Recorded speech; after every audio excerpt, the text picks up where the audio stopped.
Welcome What's to up? another edgeful live stream. We got Andre here on as always, and yeah, I'm looking forward to it, bro. We had a nice stream on Friday, right? First one. Yeah. No, it was Yeah, good. It was good. It was our first stream on Friday. Called out a couple of nice trades, but today's going to be a little bit different, I think, honestly. I'm There's a giant gap up on ES and NQ. yeah, I think it has to do with government shutdown and also maybe these tariff dividends. So over the weekend, Trump announced tariff dividends. So every person, there's like some income threshold, but every person's going to get $2,000. So kind of similar to the stimulus checks, but sure. not hope. I mean, from what I understand, at least, not from printed money, but from tariff money. So that's also, I'm assuming, why there's a larger pop here. So that's right now. NQ is up almost 400 points from Friday's high, and ES is up roughly 60 points from Friday's high. Both up roughly.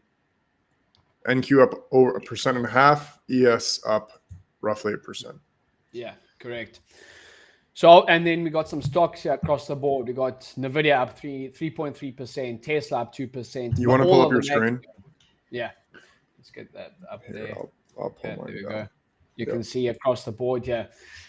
Stocks are just soaring at the moment. Hood is Yeah. up, Robinhood's up, AMD, SMC up, Palantir, MU. So things are obviously, climbing. I actually had some longs on, that's the DAX chart. Let's go to ES. I had some longs here as we broke through the opening range low yesterday. So you caught those shorts or spoke about the shorts on NQ on Friday as well as ES, about the data points with edgeful, and then I actually got some. I got some longs here, obviously more discretional play, but stop at the low here and end up getting some Yeah. longs. I didn't hold into the weekend, obviously, because that you never know what could happen there, right? So, yeah, Yeah. I don't really like to hold into the weekend. Also, if I just pull up Edgeful quick, yeah, I'm just gonna pull this up quickly, and I just want to show you guys something. So, if we look at the gap fill report, and we go by weekday. I'll make this bigger, assuming that most people probably can't see it. So, if we look at Mondays in the last 6 months, if we look, I don't even care about the stats here. Well, I'm going to explain that in a second. But if we look at the stats over here, specifically this row, gap up and gap down, in the last 6 months, Monday has opened above Friday's close 20 times, gap up, only 6 times, gap down.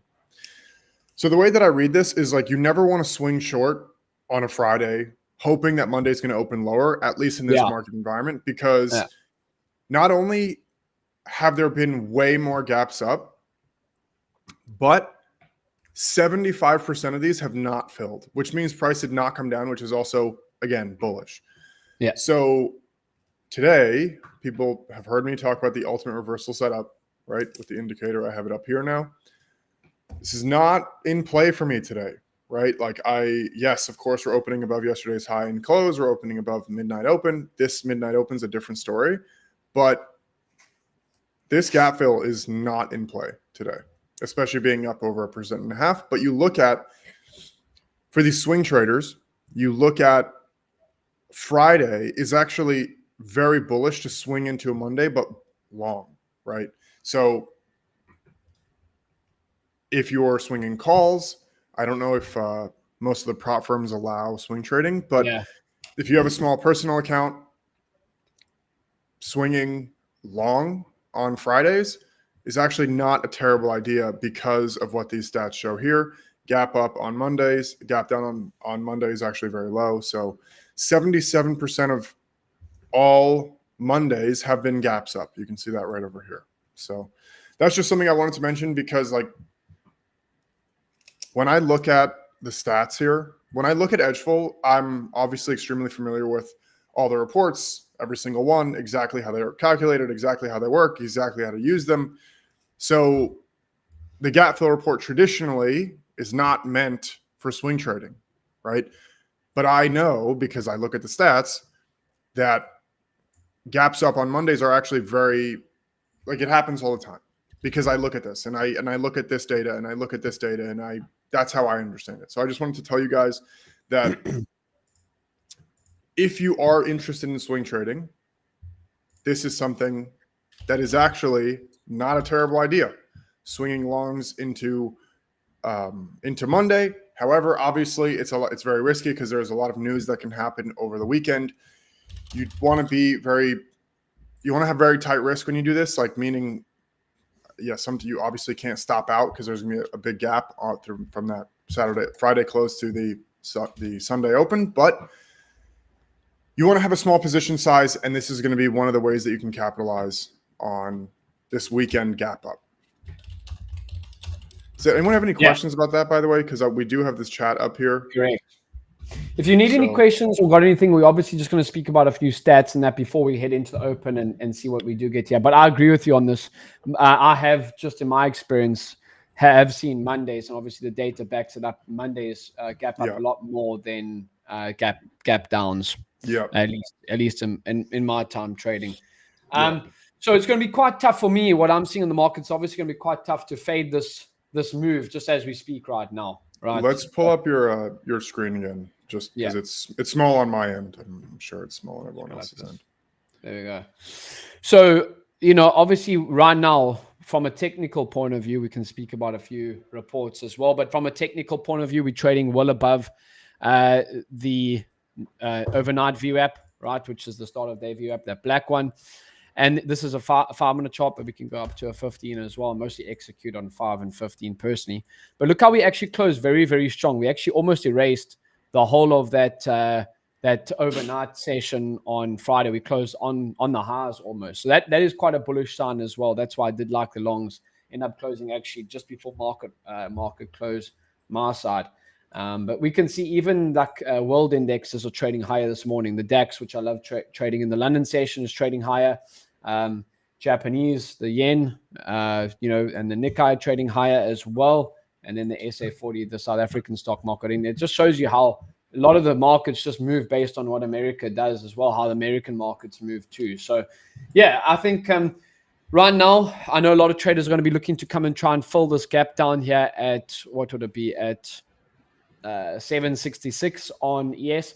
But I mean, that's a good 60, 70 points low. So just be careful of trying to fade that momentum at the moment as we speak. You would agree with that, right, Andre? Yeah. You don't want to, usually when you see a move, like a very big move like this, you don't want to be the one to fight it, because there's a catalyst most of the time. Like, you don't accidentally open 1.5% above Friday's high, right? Yeah. It doesn't just happen on a random day. It's there's usually going to be a catalyst, a reason that's going to happen. So you want to make sure that you're not fighting that catalyst, right? Whenever you see a catalyst, you never want to fight it. You want to let the dust settle and then attack after the dust is kind of settled. Yeah. Just another interesting look at this. This is in the last 6 months on ES. This is the daily time frame. But look at Mondays. Mondays are closed 80% of the time as a bullish closing day. So this is a stat called green and red days by weekday. But look at this in the last 6 months. Let's go even to the last 2 years on ES.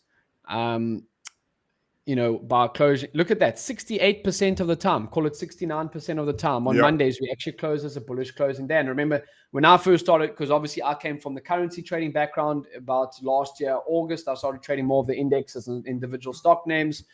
And this was one of the stats that we used to speak about as well, Andre. Like Mondays, just, sometimes we get that slow grind. There could be a bank holiday on a Monday where we just get that slow grind higher. If you got any questions or anything on the edgeful stuff or what we're looking at on the charts heading to the open, just make sure to put it in the chat as well. Any other thoughts your side, Andre, on your screen? Yeah, let's just pull up my screen again. So every single day, what I like to do is I'll go to a higher time frame. I'm on a 1 hour right now. I can go to a 4 hour. Just kind of looking like what's going on, right? Where are we relative to all-time highs, to recent lows, right? So literally just going through my watch list here. And literally just going through, clicking my down arrow, understanding where we are. So right now I'm looking at 2020, all of 2025. This is obviously Tesla. And then we just go through Apple, and I'll probably zoom in here because it's probably easier to see. But like here, Microsoft back. So Microsoft made there was earnings that took it from roughly just under 400 to 440. It was a 10% move, like literally a straight line up, another earnings. And then now it's been consolidating in this range between like really like between 520-ish and 500, and then earnings again. And now it's flushed. Like this is just stuff that I like to know, right? Doesn't mean I'm going to do anything with it. I just want to understand like, are there any laggers? Are there any like outperformers? This is what I want to understand, right? So Sure. like even you look at Meta right now, I'm going to drop to a smaller time frame. Meta earnings, it down roughly 17% from the day of earnings. The low was down 20%. It's funny because I remember I told you guys in the last stream, the way that I like to like add into for my longer term portfolios, the way that I like to add into these bigger names is set orders. And ironically, I had an order set at 600. I'm pretty sure I said that last time, but if we zoom in, unfortunately, the low here was 601.20. Obviously did not get filled on that. Now we're back at 630, so up 5% from that 600 level. So like obviously definitely an area of interest. That whole $100 mark, those are always very key. Yep. And then I'll go back to my 4-hour. We look at Amazon. So Amazon's like recently into all-time highs. Obviously there was just earnings, but this is again just stuff that I like to know, right? Also Google.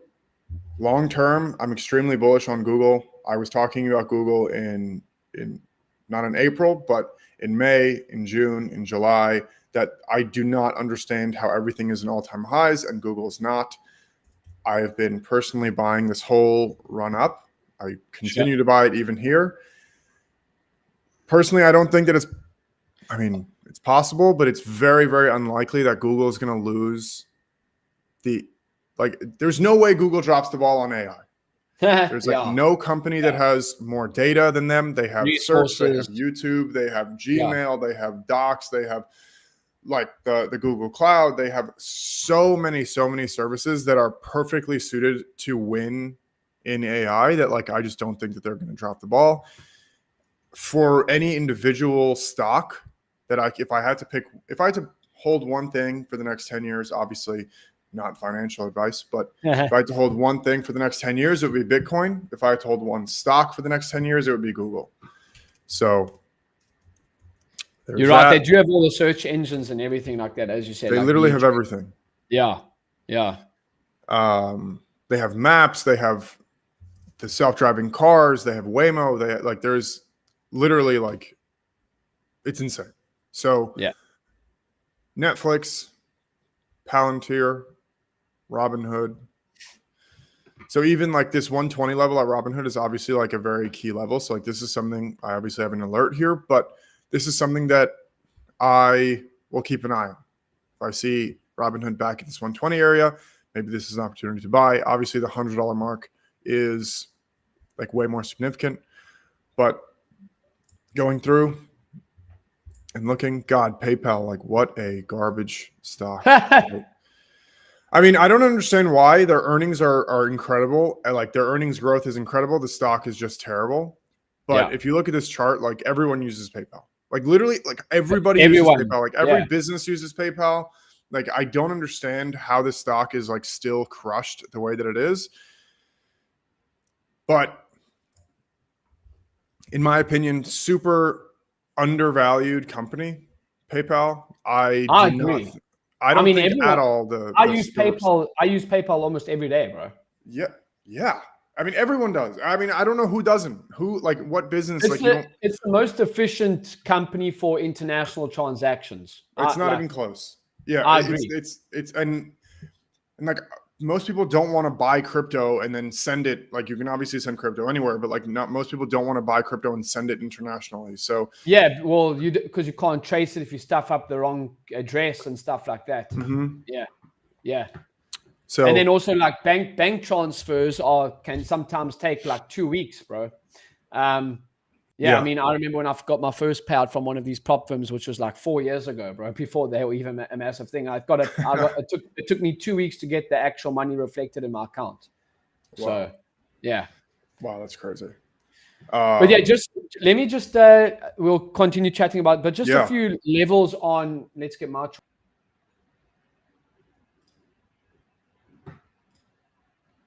Where'd you go, James? He's back. I'm looking at potentially, let's just go out to like a 15-minute time frame. Like there's some levels that I'm watching. As long as we hold above the previous day's highs, I think I'm going to be looking for long. So that was kind of the gap up at 780. And then maybe long extension. And this is where I've got the edgeful indicators on, and you can get them too. If you go to your edgeful website on the right-hand side here, you should be able to hit trading view indicators. There is also the Ninja Trader indicators as well.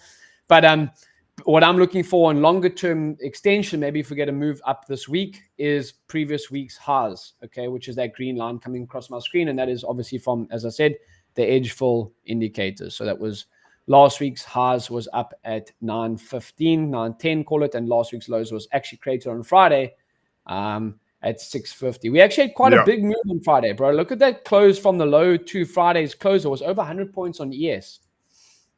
Yeah, it's insane, honestly. Like these ranges have been huge. Yeah. And you don't need to capture the whole thing, right? Yep. You do not need to capture the whole thing.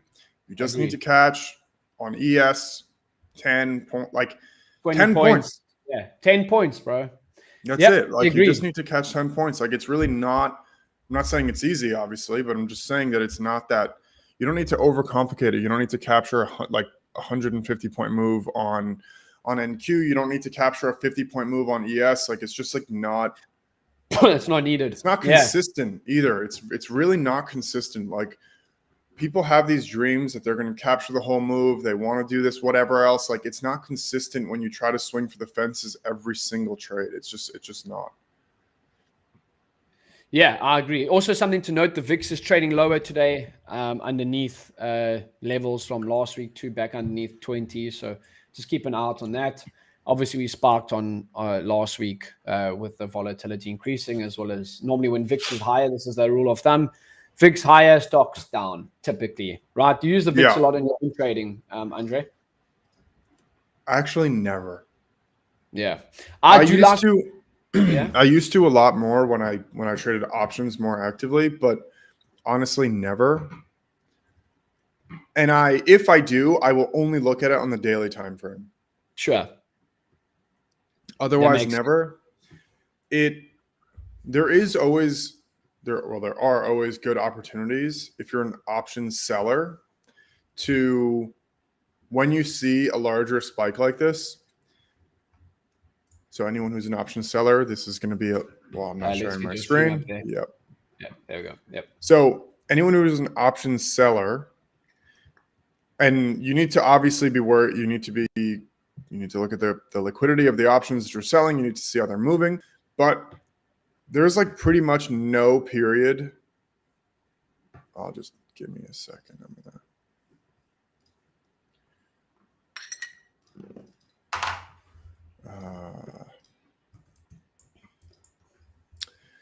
So there's like no, besides March of 2020, obviously. So if we look at the last 5 years, there's no period where the VIX has stayed above 50 for more than like a couple of days. Sure. So if price gets all the way back up there and you start to sell options, right? You sell the calls here. It's obviously high risk because there's usually a catalyst that creates this. But if you were to sell the options up here, it's pretty likely it's going to come back down. Like the only time I think, so there's 2008 where the VIX was above 50 for an extended period of time. And then 2020. right? So 2008 was roughly 60 days. 2020 was roughly 30 days. But other than that, it's happened twice. One of them was August. What happened in August 2024?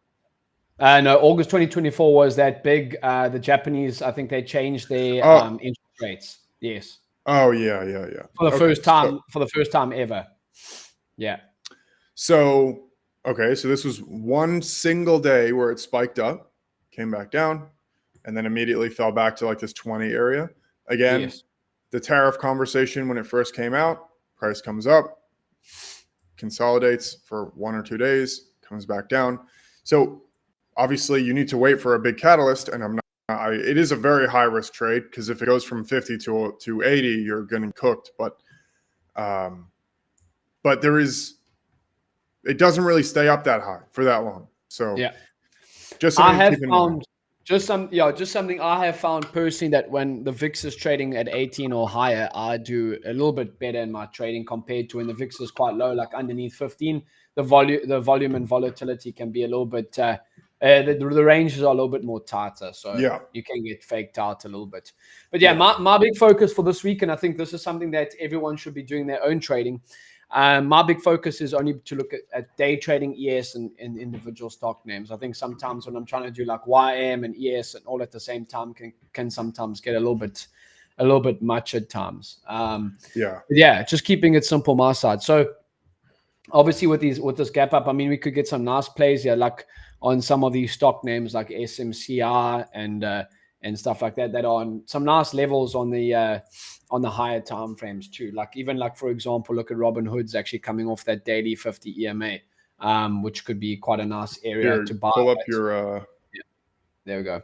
So if you look at the daily time frame on Robinhood, we're coming off this 50 EMA, which is that blue line coming across my screen. Even a stock like SMCI as well, which has been a little bit selling off in the last bit, but it's coming off quite a nice level here at about $30-$40 like that. So yeah, we're gonna have to see what sets up on these two.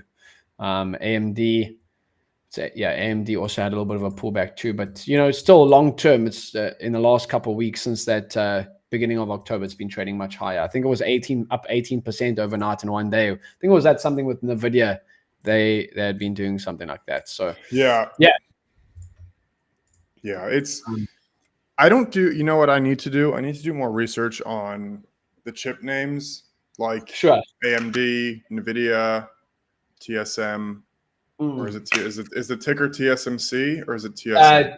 TSM, Taiwan Semi. Yeah, TSM. I don't really do too much research on those, honestly. When Nvidia had that crazy, like I don't know what it is now, a couple of years ago, but you're talking about like back the 2024. When it had that initial crazy run in 24. Yes. I have never heard anyone talk about the stock before.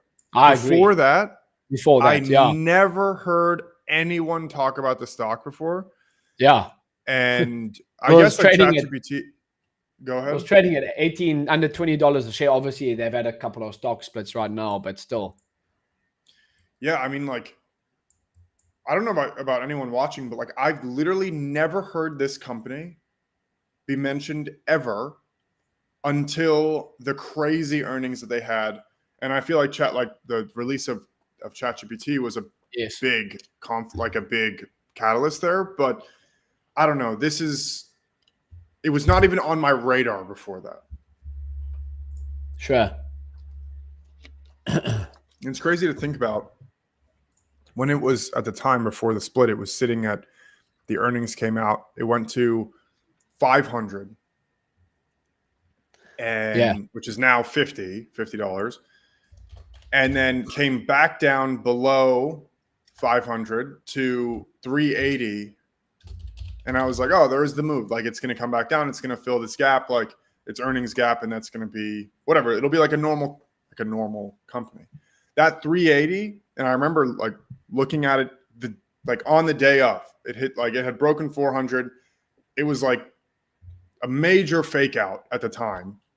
And I think I'll just pull up my screen again here one sec. Yep. Make sure, guys, if you are listening, put your comments in the live chat, not in the Discord. Yeah. And where was it? It was like, I'm going to drop down to a 4 hour.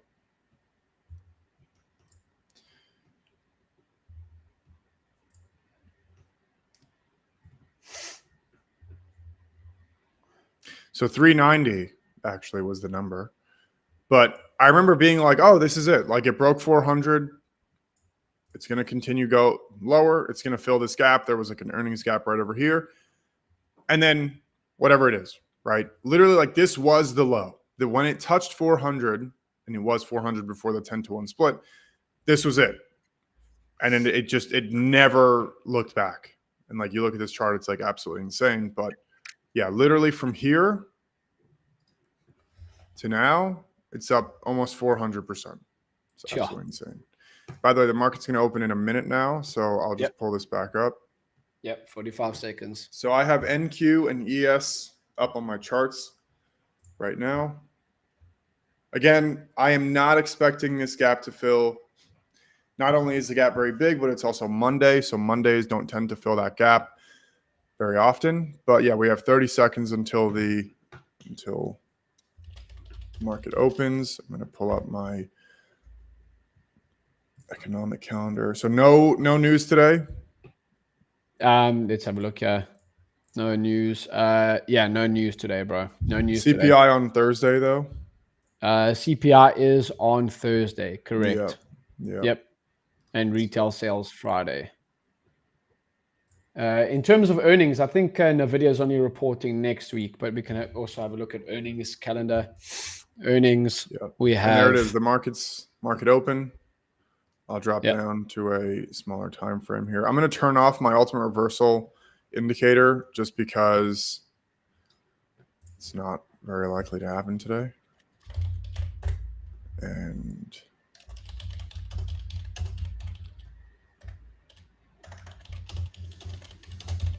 so yeah, now we wait, right? This is the boring part. I personally have found that I will almost always get I will take losses more often trading this like first minute or two than I will have wins. Yeah. So for you guys, like, I mean, it might be different, but that's something that I will always consider. Yeah. Anyone got any thoughts or bias in the chat? Yeah, make sure to put in the chat as well. Yeah. Yeah. Maybe opening higher as expected. Yeah. I'll be right back. I'm getting a quick call. I'm just going to turn off my camera and my, what's it called? I'll be right back. Cool, guys. So as I said, like same with me, I typically like to wait. Let's put my screen back up like this. Let's go like that. Let's get Andre off here. Let's put my screen back on there. There you go. So I typically like to wait the first 15 minutes as well, heading into the open. And also just a bit of lower volume right now, the last 2 hours pre-market too. So we are taking out these pre-market highs.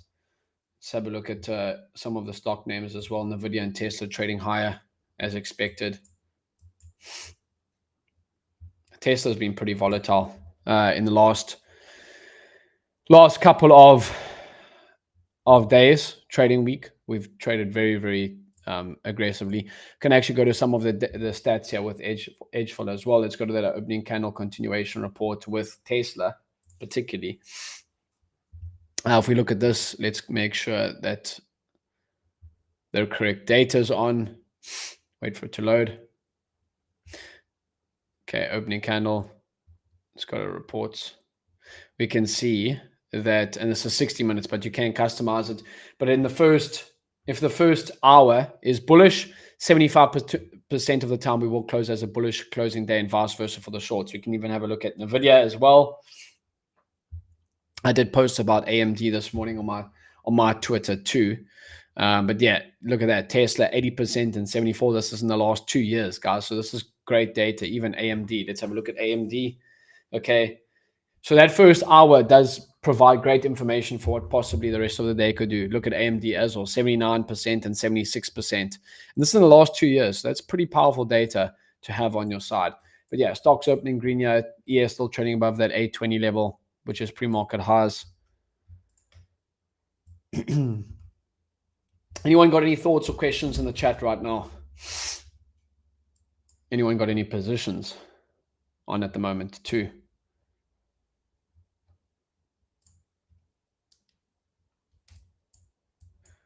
Yeah, Robin Hood getting some lift here as well. So stocks are green.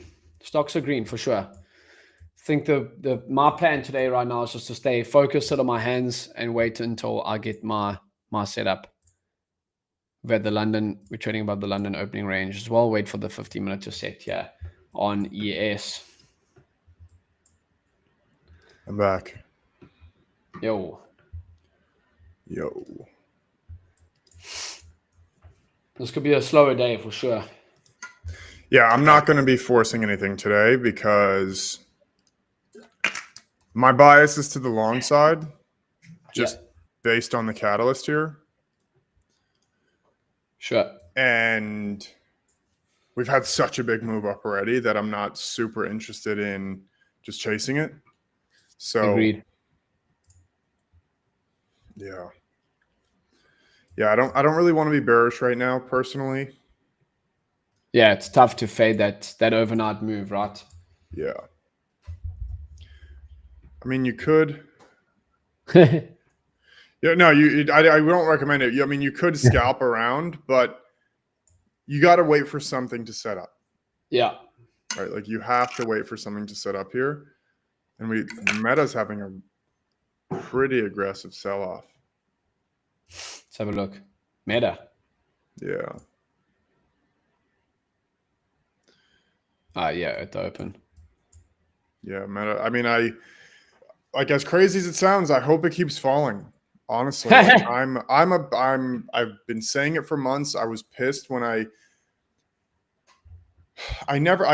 never caught that move when it initially sold off when was it? When was this? When it initially sold off a few years ago. Let's have a look here. The bottom being in 22. So you just my screen, you can see my screen, right? Yeah, with your screen up. Yep.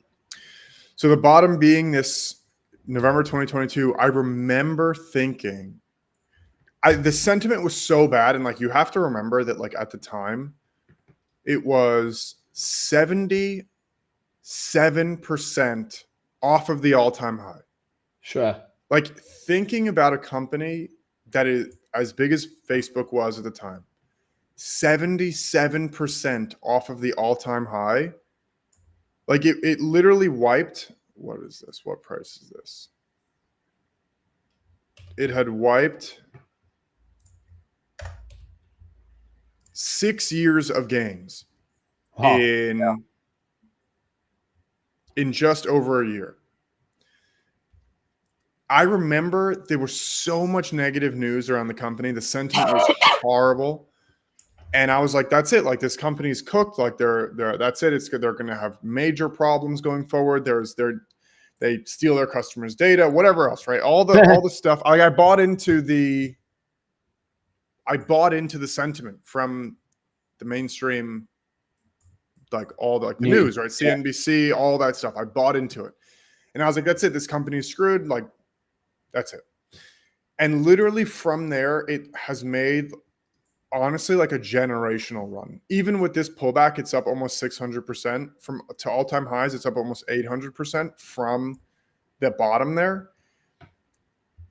I mean, maybe this is like more of an emotional decision that like I want to own this company because I missed this generational run. But like the company is stronger now than it was in 22. Sure. Like they have more addicted users, like to be frank, more addicted users than they did before.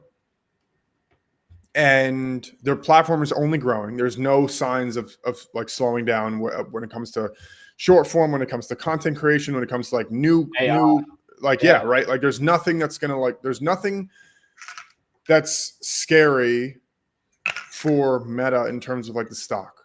So I would love for it to fall to 500. I would love for it to fall to 400, honestly.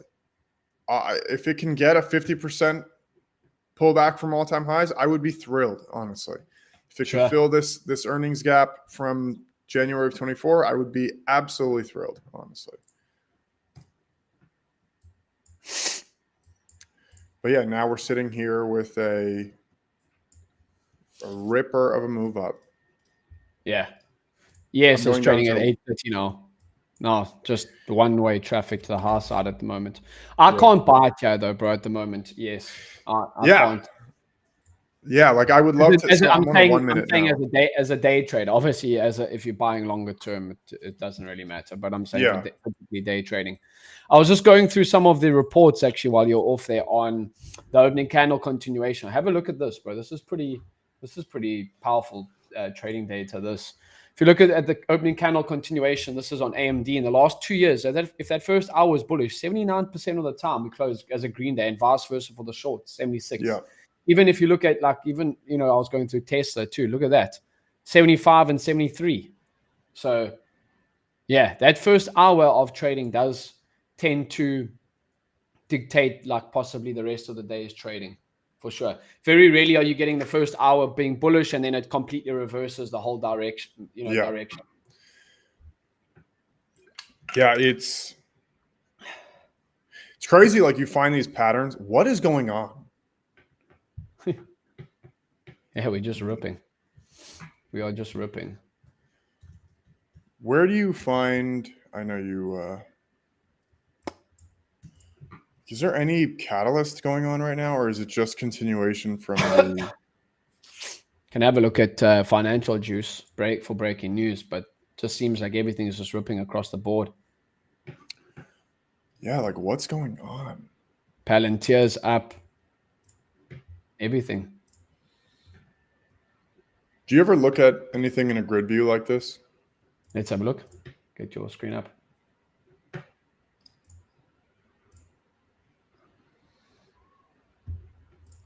No, not really. Not really. Yeah. Not with different tickers.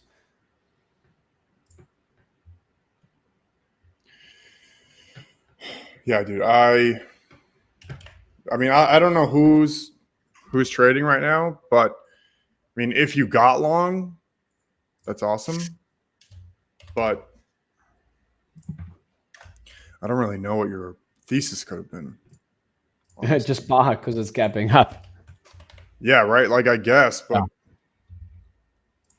I don't really know what your thesis could have been, to be honest. I'm on a 1 minute chart right now, just so we can kind of see it for the sake of like you guys. But like, yeah, I mean, you gotta, and it doesn't mean that you want to go short either. It doesn't mean that you short this, just so you guys know. Like, just because you're not going long doesn't mean you have to go short. That's really important. Yeah. So you just wait. And that's obviously super important, right? Like you wait, you let the price action form, you let the structure form a little bit, and now you have areas to put your stops, you have areas to put your targets, but you have to wait, right? Yeah. And even sometimes as day trading, sometimes it's better to sometimes just sit in your hands, bro. It doesn't have to be trading all day, every day. Yeah. Any questions in the chat? Any questions in the chat? See if it's actually live on. Let's go through to the YouTube, make sure that it is live, but it should be good.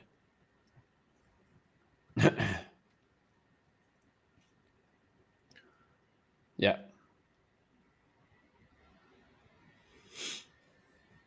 Well, we're actually getting the chat through, but it's not coming through on our side. There's a lot of questions in the chat, but I just opened the chat. I see. Yeah. Can you see it? I can't see it. Yeah, I can. I opened it. I didn't pull it. I haven't like put it on the screen yet, but yeah, but maybe because I think you're the host on here, so I can't see it my side. I think I was the host last time. Hold on one second. Yeah, I can't see it, but I can see it on the actual YouTube link. But I can't see it on the back end my side over here. Andre. So just to I'm checking it right now. That's weird. yeah. Can you see it now? No, it just showing me the restream. It's just showing me the restream.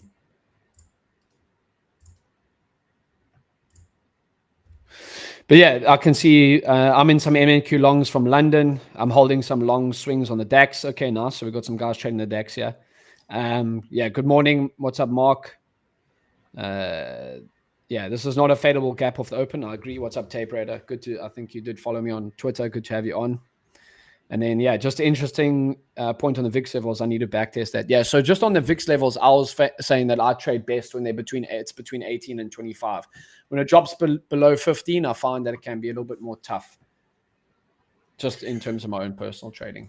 Yeah, and I'm so annoyed that you can't see this chat. Yeah, I don't know why. I think maybe because you're the host, but I can't see anything my side. I have to be on the actual live. Can I make you host? Well, co-host. I don't know if it can do that, but yeah, we'll test it out at the end. We'll test it out at the end. I can just read on the back end for now. Okay. Yeah, I mean this pump right now is absolutely nuts. Like I don't know. I mean, there's this to me, and I hope that if you guys follow some other traders, that you guys are that they're also not telling you to buy here. I mean, it's tough. It's tough as a day trader. I think if you're swing trading with a wider stop, like 100-point stop on ES, that's fine. But I mean, if you're day trading this with a 10-point stop, you don't know how much more this is going to go. But it doesn't look like it's slowing down here at the minute. Yeah, it's so hard for me to understand how people want to, like on NQ, not the micros, but the minis.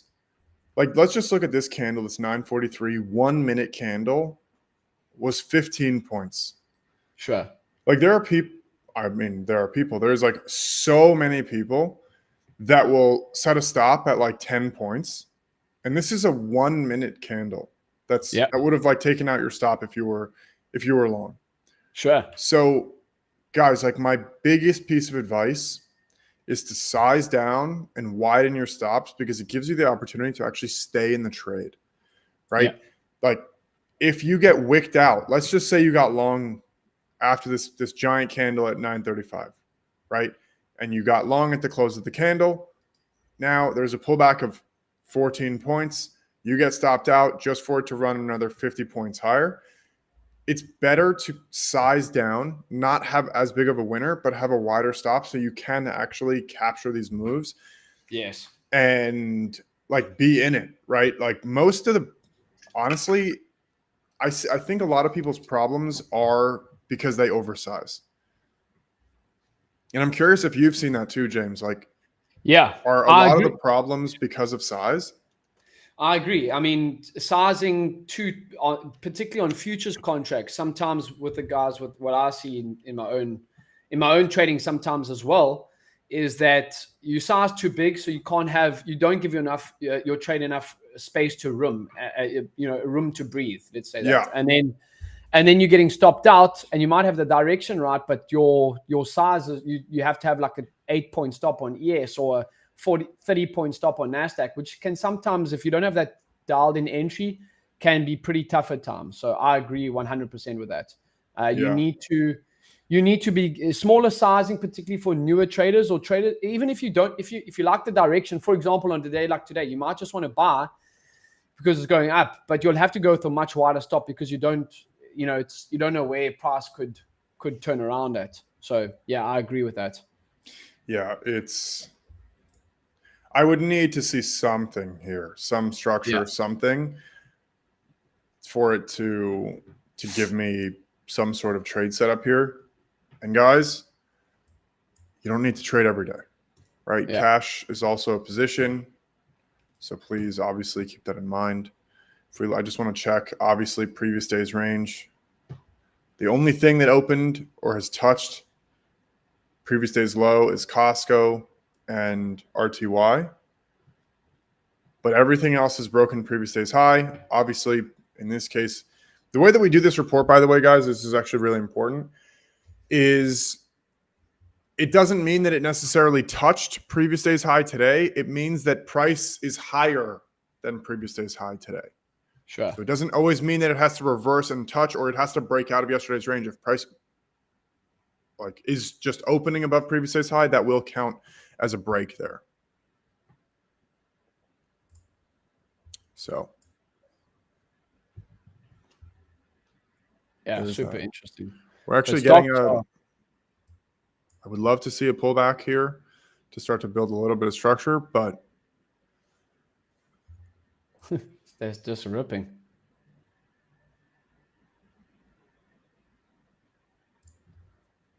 Yeah, Nvidia is still kind of at its overnight level, so would not be surprised to just see this grind higher stocks across the board today. And maybe it doesn't even give us an entry. Yeah, that's I kind of have a feeling today I'm not going to take a trade today, but can you show the running trade in edgeful? So we don't have a running trade right now. None of us are in a position at the moment. Yeah. By the way, guys, I mean, let us know in the chat too. Do you like this view better, whether we're on the side, or do you like this view better where the screen is a little bit bigger and we're overlaid on top of it?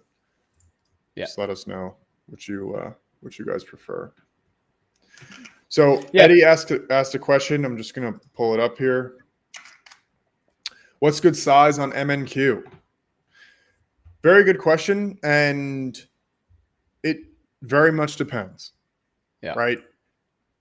It depends on the type. I recommend, no matter what, start with one contract, one micro. The reason I say one micro is because if you can't trade one micro, it's going to be very hard for you to trade 5. Sure. The only benefit that I would say to trading 2 micros versus 1 is that you can take partials. Yeah. But overall, you want to start with 1 because it's the minimum size that you could put on. And when you do that, it gives it's very hard to be emotionally attached to a trade that if you're down, 10 points, you're down $20 on 1 micro. But if you start to size up to 5 or 8 contracts, like that starts to add up, right? So you want to build the good habits using small size, because using bigger size will always impact your emotions to the point where it'll interfere with your trade. So the way that what I would recommend for you guys is use the smallest possible size you can, build some good habits, build consistency, and then size up, because you're just taking those skills that you've learned and you're applying it to bigger size. Scale, like trading is one of the skills, the businesses that has, you want to say, virtually infinite scale. And when you have like infinite scale, like what that means is you can go from 1 contract to 5 to 10 to 50 to 100. It doesn't really matter, right? Like the market can handle a 500, like even on NQ on the minis, it can handle 500 contracts. Like you want to trade in monster size like institutions do, the market can easily swallow up 500 contracts, no big deal. So starting with 1 micro, building good habits, building consistency, and then slowly scaling over time. But that answer, the question here, what is good size, is very, very dependent, obviously, on your trading style, on your personality, on your experience, and everything else. Also depends on how much drawdown you're giving yourself. If you are trading a personal cash account and you want to risk $200 a trade, you can't. If you're trading 1 mini, that could be, you're going to have to trade with very, very tight stop losses. If you are trading, with $100 or $200 of risk a trade, you're going to probably want to trade, probably like 2 to 3 macros max. So it just depends on the daily drawdown, or the stop loss size that you want compared to how much risk you want per trade as well. So that's probably the best way to kind of explain that. Yeah. And guys, you don't want I'm gonna pull this up. I'm sure Bigger, everyone bigger has seen it. sizing. Bigger sizing means that you have to have tighter stops compared to your risk. Smaller sizing, bigger stop loss placement, essentially. Yeah.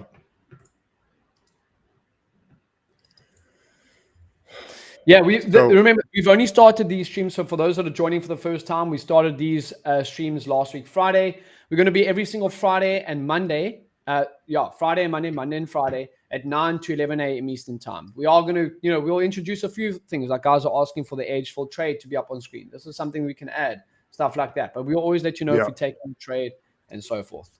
Yeah. So, guys, I want to talk about this for a second, and this is a good graph. Yeah. This is like,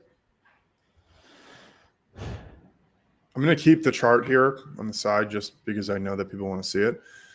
But this is so important, and if you see me talk about this, you're going to understand why. But what this chart shows is the probability of taking a certain amount of consecutive losing trades based on a win rate that you have, right? On a strategy's win rate.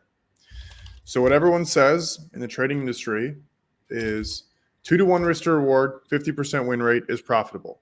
And it technically is. However, what they don't tell you is that there's an 80% chance that you take 6 consecutive losing trades. 80% chance that you take 6 losers in a row and the strategy is not broken.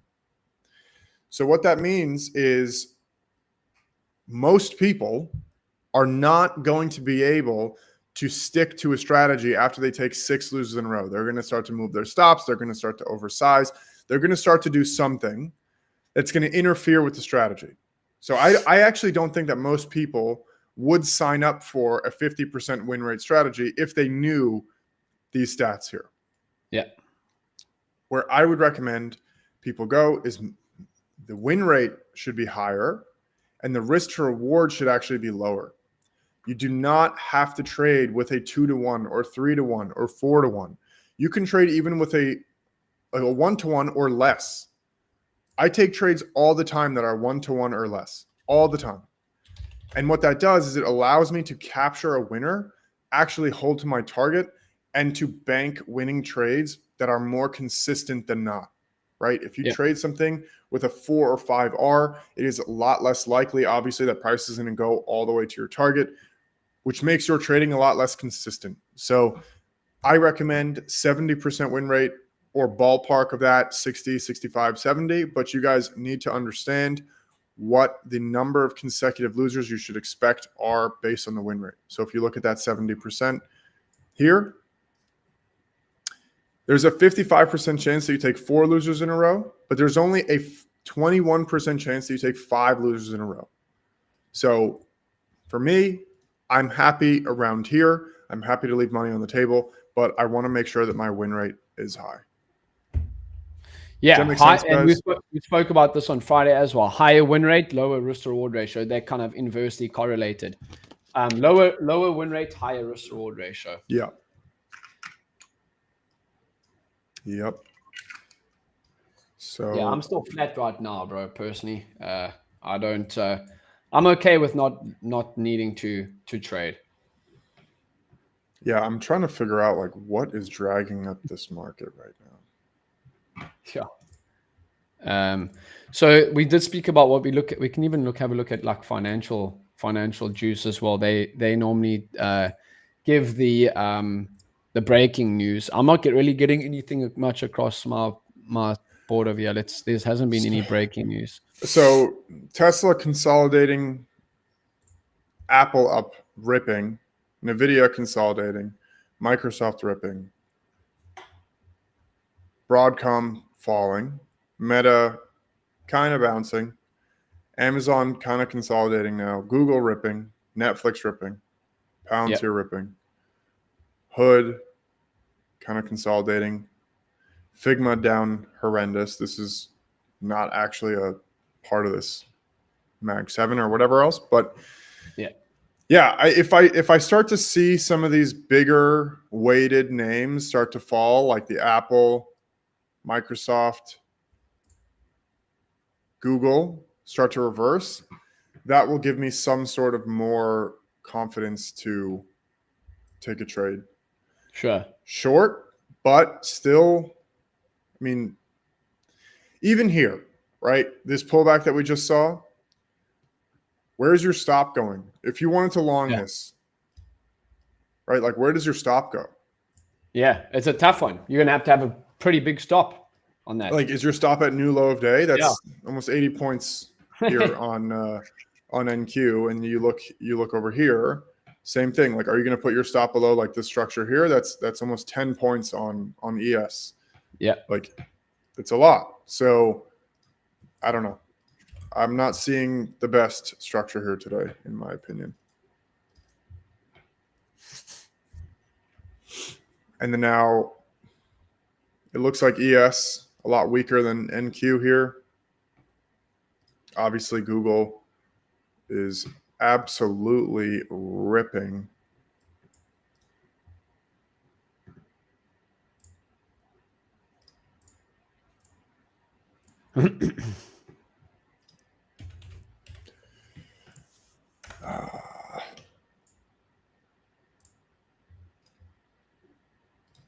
Yeah. Yes, back above 830.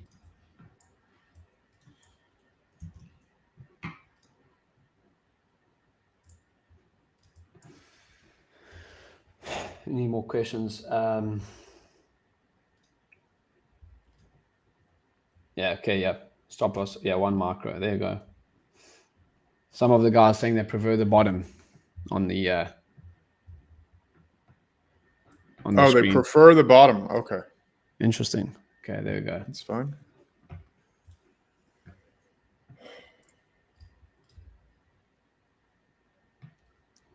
So now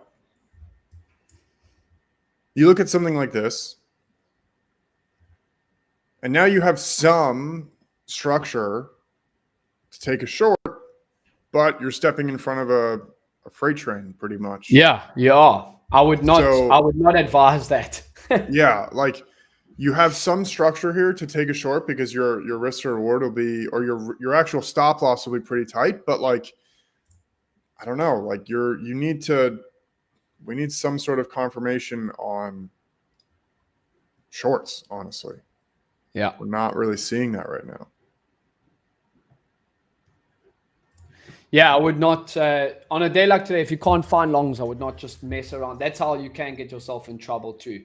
You're on the wrong side of momentum and you try and fade that, you could see your ass for sure. Yeah. Anyone that's using edgeful actually in the live chat here, any of your guys' favorite reports and stuff like that to have a look at? Yeah, if you guys have questions about reports, we can always cover those too. Especially on days like today where, I haven't found a position, you haven't got a position. Yeah. I mean, personally also, Andre, like even if I did buy ES into the open because I'm like, man, let's just buy it because it's moving higher. I mean, I would have, where does my stop would have to go something like, I'd have to buy it like this almost with into the open. My stop would probably let me pull up your screen one sec. My stop would probably have to go something like this, bro, like 22 points underneath the next closest structure. And then I'm only really getting, 16. So maybe I could have had a little winner like that, but it's tough. I don't like personally having a position into open because, I mean, we could be bullish overnight and then the open drops 20 points and then it's just like a dumb trade, Yeah, and those trades are almost always going to be those like FOMO trades that you wish you didn't take if they don't work. Yeah. And the problem with taking those trades is that if they do work, it builds a bad habit of like, you'll start to do it again. So you do it again and then you lose because there's no actual thesis behind it. And you take your stop on ES is giant. And I mean, it's just not. The problem with taking very risky trades like that is if it works, it builds the bad habit. If it doesn't work, you're furious because you took a bad trade. Correct. Yeah. And exactly. Yeah. And obviously if that had lost, I'm going to be like, what the hell, James? Like I never trade into the open. What am I doing? Yeah. It's like you're furious at yourself because there's probably going to be a better opportunities later on in the week. Yeah.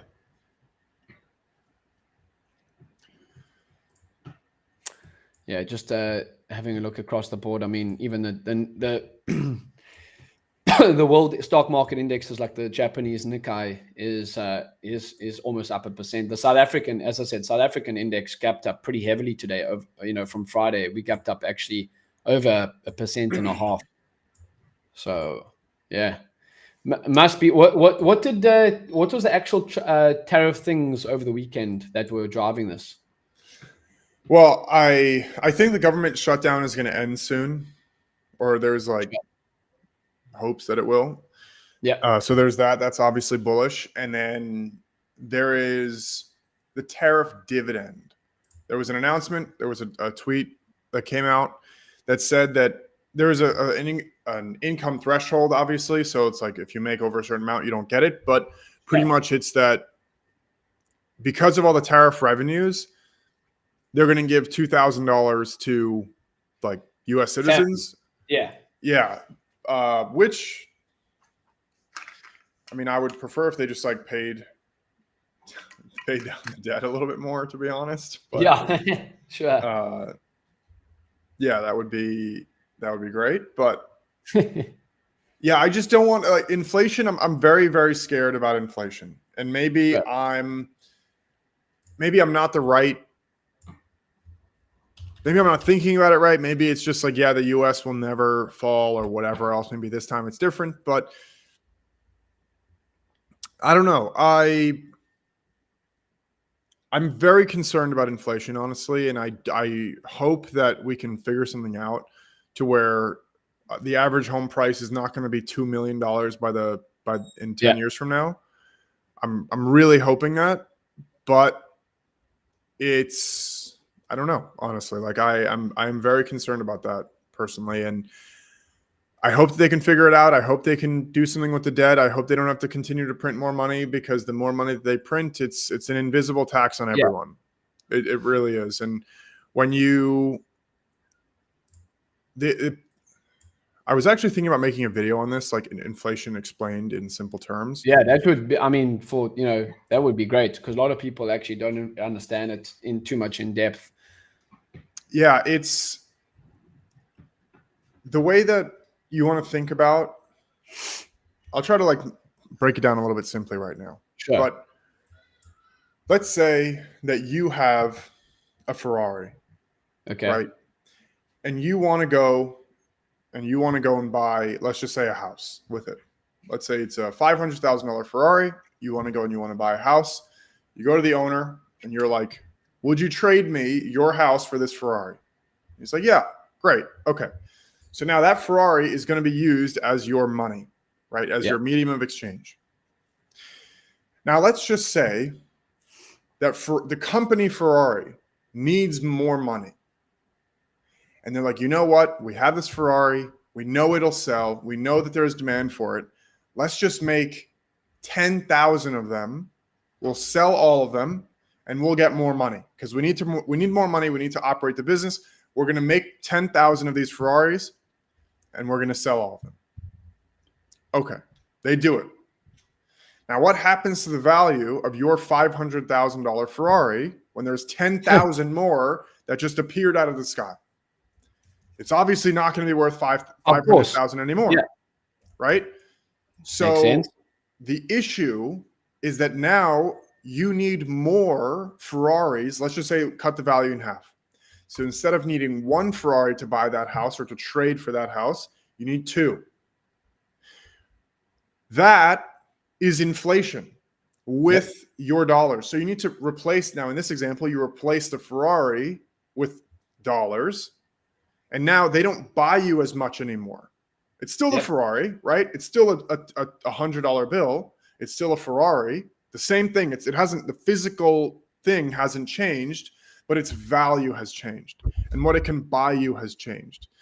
And that is the problem. And imagine every single year, Ferrari just makes 10,000 more, 20,000 more, and 50,000 more, and 100,000 more the year after year after year. What happens to your $500,000 Ferrari? It doesn't buy you anything anymore, because there are so many that are flooded the market that nobody cares. It doesn't have any value. It doesn't. There's no scarcity. There's no value to it anymore. There's more that are coming often, like more often and more often, and that is one of the simplest ways that I can try to explain inflation and what it really what the impact on you is that you need not one now, but you need 2 Ferraris to exchange for that house.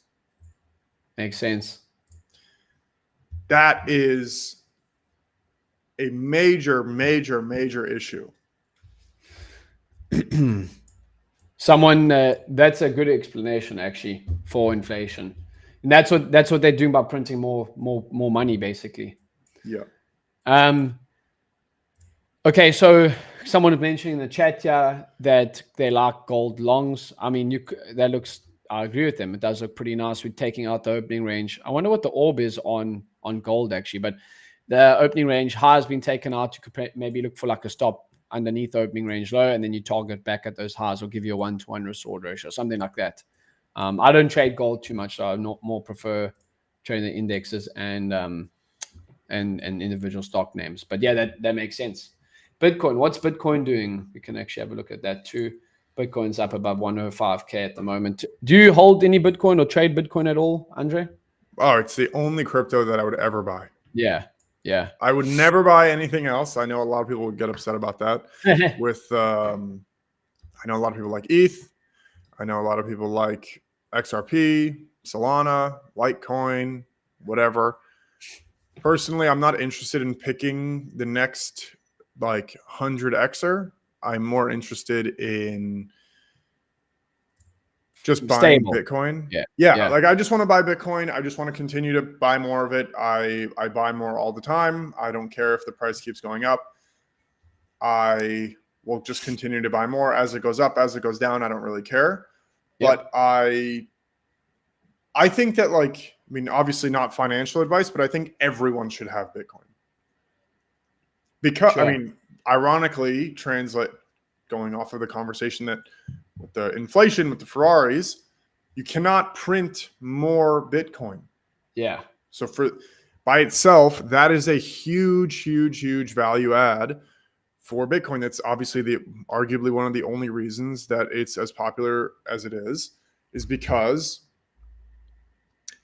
if you buy it, you know that it cannot be debased. Like there cannot be more like a billion Bitcoin printed, and then now your Bitcoin is worth way less. That is arguably the biggest value driver of why it's even gained the popularity that it is, or it has, because it's actually the only thing in human history, I think, that you can't just print more of besides the land.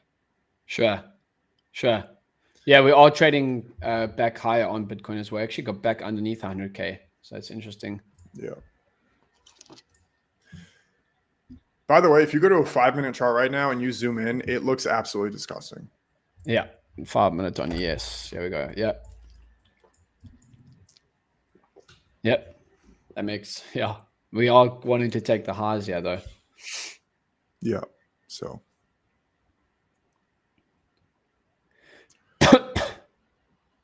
Yeah, I mean, I can't trade this at the moment. Yeah, it's not great. ES is weaker, but yeah, I'm not a big fan of this right now. There's a lot of wiki price action. Typically, that's not always going to give you the best opportunities. Yeah. Yeah, 5. I mean, I did get I think my algo is long on NQ at the moment, so yeah, or maybe take a win on the algo side of things, but my algo is long NQ. That's where I'm just trusting the data and letting it do its thing. I can't, for my discretional trading right now, I can't find any entries at the moment. Yeah, no, for sure. And I mean, I would not be surprised to see this grind higher all day. Makes sense. Mondays being that, just for anyone that is tuning in for the first time over here, we did go over this green and red streaks by weekday. Let's go to ES on that. We can even go to NQ as well. But look at this in the last 2 years, the green and red days by weekday on the daily time frame. So not the New York session, just the complete day.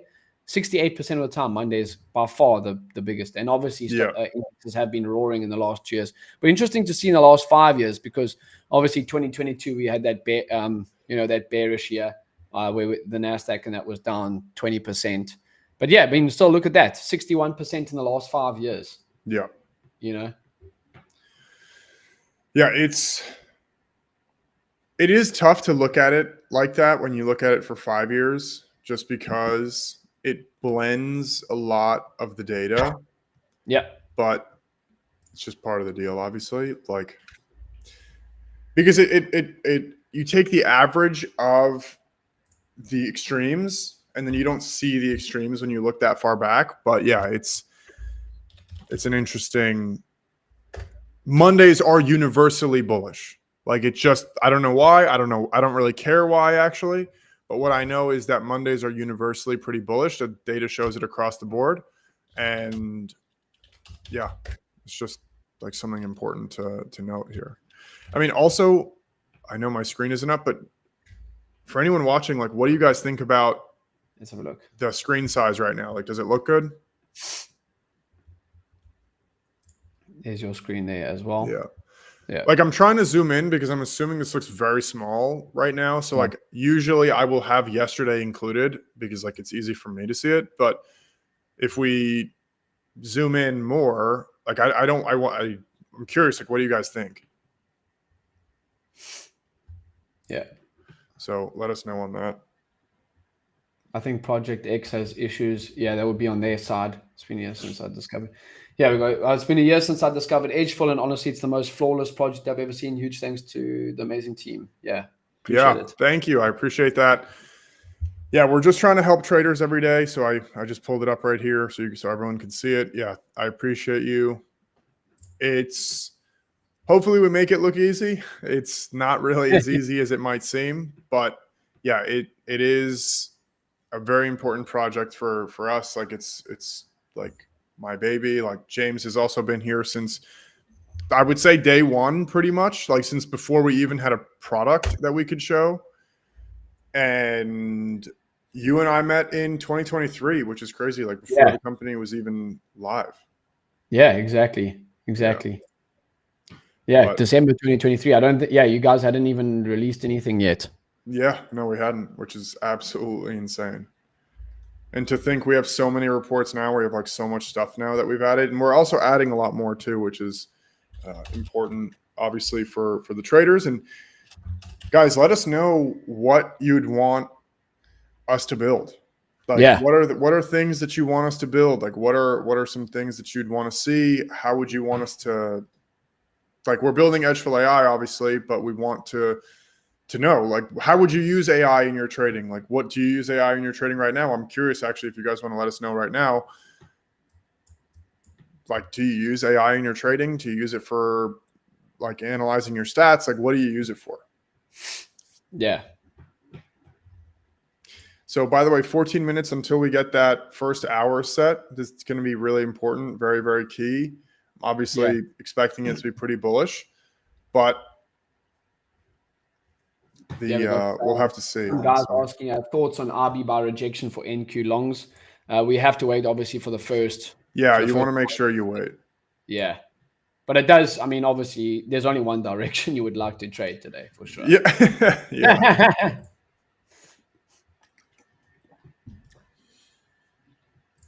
Yeah, I haven't been able to I'll be right back. I'm going to run to the bathroom quick.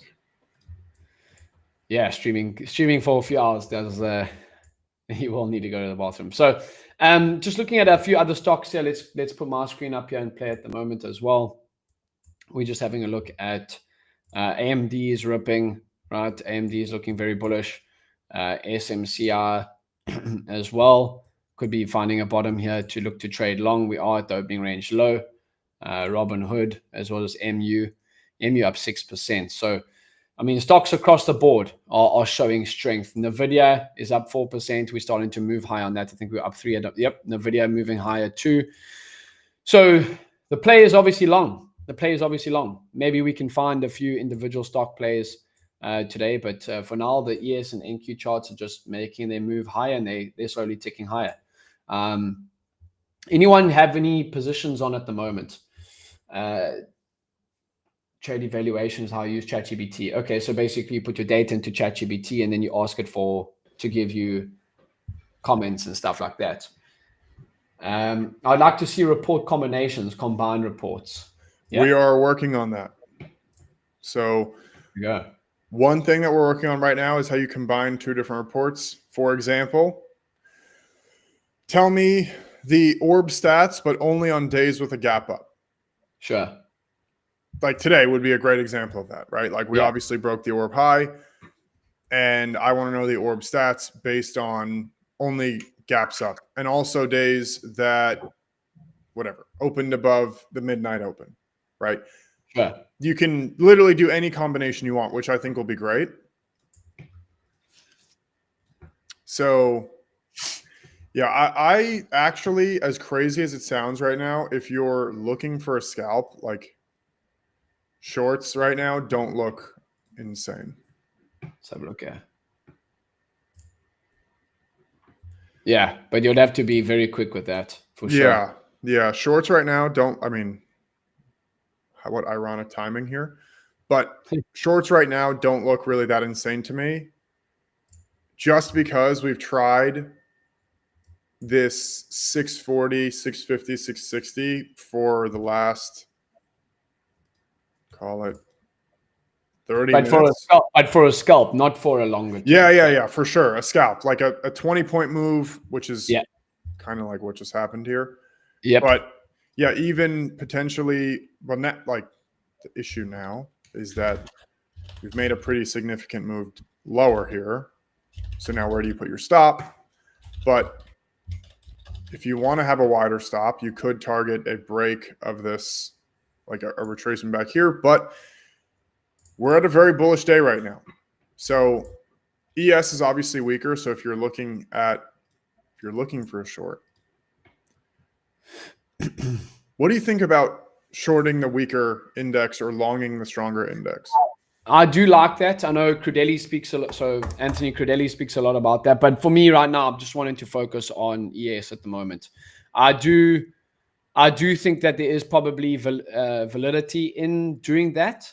You know, if you're looking to past indexes, maybe YM's trading a bit better than ES or NQ and looking to buy that. But the only thing is sometimes then you miss like easy moves. For example, if you are looking at YM and then ES gives like your clean setup and then you miss that, it can be a little bit too much. And also from the futures contracts, there's different contract sizing for ES, NQ, and YM. So you normally get for example, if you normally trade ES or YM, the contract sizing is less compared to NQ. So if you go trade 1 mini, if you're used to trading 1 mini and you're used to risking $300 a trade, you can't do that on NQ. It's a bit more aggressive.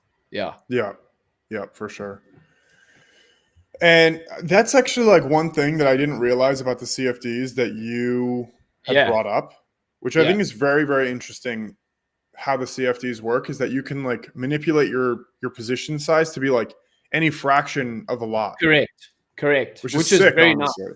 Yeah, you can that's huge. There's no round lots. It can be like 3.28 or whatever it is. It can be the exact number that you need to do. As I said, like on Friday stream, it is pretty sick. I actually enjoy that. Yeah. Obviously, the spreads in that are a lot better on futures, but I mean, it's not like you're getting cooked on the spreads. On like if you're trading like an NQ, you're going to be fine on the spreads. Like the spreads sometimes like less than half a point. You know. Yeah. So, yeah. So I just want to pull up here, like Palantir new high of day, Nvidia about to make new high of day. I don't know, honestly. I'm curious about a scalp short here, specifically on ES because it is the weaker one. Sure. But I just want to make sure that if NQ makes a new high of day and fails and ES doesn't even break this orb high, that will give me a little bit more confirmation. But yeah, just kind of trying to give you guys my thoughts here. Yeah. Yeah, Palantir, New Hive Day. Nothing really like looking like we're wanting to sell off, like coming through heavily. I know that's the thing. Is like this is not bearish price action. It's Bearish crappy price price action. And action. look at like Tesla looks like we want to move higher now too. We're still stuck inside the opening range, but Nvidia is starting to make its way. We're above opening range high on Nvidia, and it looks like we're just grinding high at the moment. So it doesn't look Yeah. like it's. And normally when Nvidia and Tesla start to roll over, it doesn't look like that right now. It's not like we're breaking the opening range low on either of those two big stocks in the Nasdaq. Yeah, I don't have the confirmation right now, but yeah, I would need some sort of confirmation here on to take a short. And the problem is that, I mean, honestly, longs. I don't know. I'm kind of sitting here waiting. Honestly, like I want something to set up, but this is also the part where if you are like itching to take a trade, which I personally am not at the moment, you will most likely lose. Yeah. Like if you're itching to take a trade and you're trying to like force something, you're most going to take a loss. Yep. You need it. Yeah. You're not thinking clearly. Yeah. And it's okay. Like there's still 4 other trading days this week. Like I think a lot of this is the thing, bro, with prop firms. I think sometimes the prop firms encourage you to try and trade every single day, and it's of course. Yeah. Yeah, of course they do. Okay, so here we're getting a nice little move higher. I'm curious, and I'm paying attention here because if this breaks out to the top side, I mean, it's probably going to on both here. It looks like ES is catching up to break that high of day. I'll try to zoom in here a little bit. There it is on NQ. So new high of day on NQ, not yet on ES. So if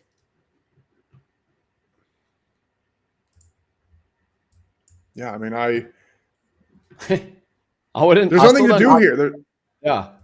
What were you going to say? I don't like that price though. It could definitely still rip another 300, 400 points higher, but I mean, it's just not like I'll be buying it at the high of the day at the moment.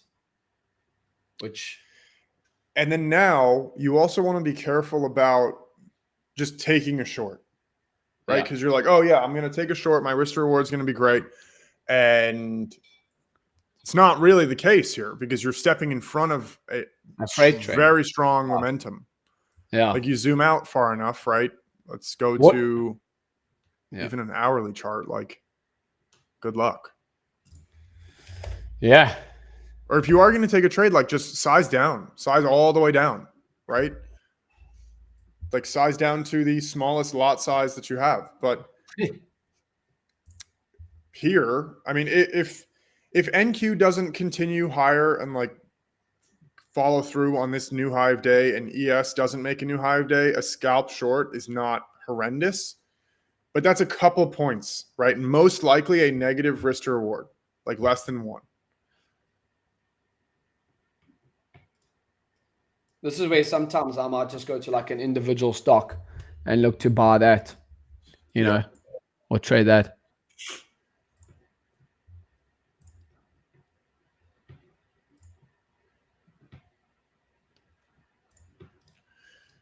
Yeah, I'll switch to a 1 minute just so we can. I'm only switching to a 1 minute because so you guys can really see. Like, I don't know what the visibility is like on your end, like on what it actually looks like. But if we look here, we have 3 minutes. Finally, we have 3 minutes until our screener is really going to set up here. But 10:30, it's going to be that first hour of trading. We have some structure here, not great. We have a lot of choppy price action, but yeah, you gotta be really patient here, especially on a day with a giant gap up, like everything. Switching back to our charts here. Tesla new high of day, NQ new high of day, Nvidia new high of day, Palantir new high of day. You got to be careful. Byron, gap for report showing 0.53% gap, which I don't think is true. Let's measure that, Andre, on NQ. On NQ, I'll do it right now.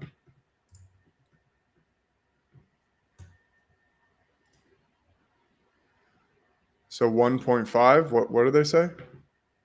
He said it's showing 0.53. Is that? Hold on one Is sec. that? Let's have a look there. Look what it's showing there on the. Yeah, that is correct. Yeah, send that. Yeah.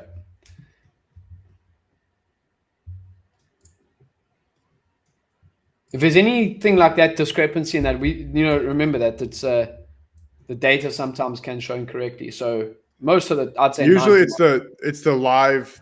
Yes. I actually haven't seen that. I've for the seen it most part. once. 99.9% of the time it's correct, and then or even sometimes people send through stuff and then they haven't checked their side and it's incorrect. They are incorrect. But if there's anything, just send it through if you're not sure, and we can always get a check for you. Huh. That's weird, honestly.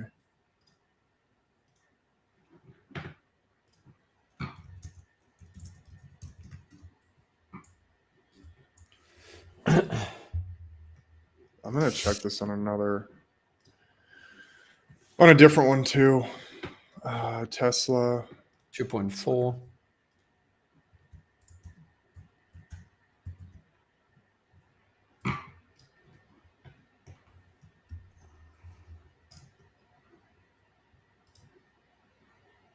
Yeah, Tesla is correct. I don't know why NQ is not right.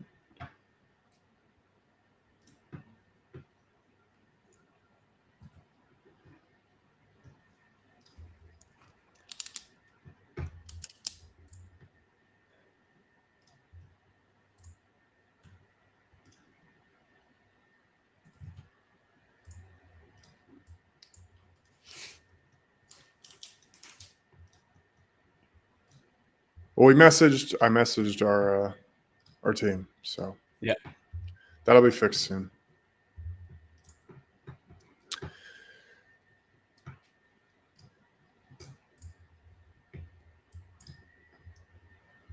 Jeez, what this MU Macron is up 7.36% today. That's pretty crazy. One of the stocks that I was buying long term and so far, where I actually bought so far at about $14 a share. So far, Yeah, I bought it back in May. What do they do? Jesus, They what a trade. yeah, more technologies and that type of stuff. They do a whole bunch of stuff actually, banking, everything, credit loans, technology. Have to.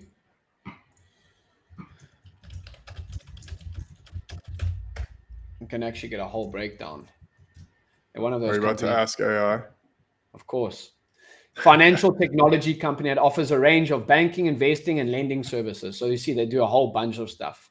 And they also do financial tools and education, investing platforms, stocks, ETF, crypto trading, commission. So they do like similar to Robinhood. Yeah. They also do IT type of stuff. They also do lending, student loan refinancing, and then also banking.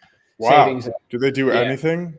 They do literally everything, bro. And then they also, where I first saw them, I was like, they sponsor that. Remember that new golf league, that TGL, that Tiger Woods golf league? It's like the simulator golf league. I was like, what's that company? And then I started, and I was like, and I saw people speaking about it on Twitter. I was like, interesting. I'm gonna buy some. And I bought. I know people that are down for it. Like, yeah, they're like, oh, it's the next Robinhood, whatever else.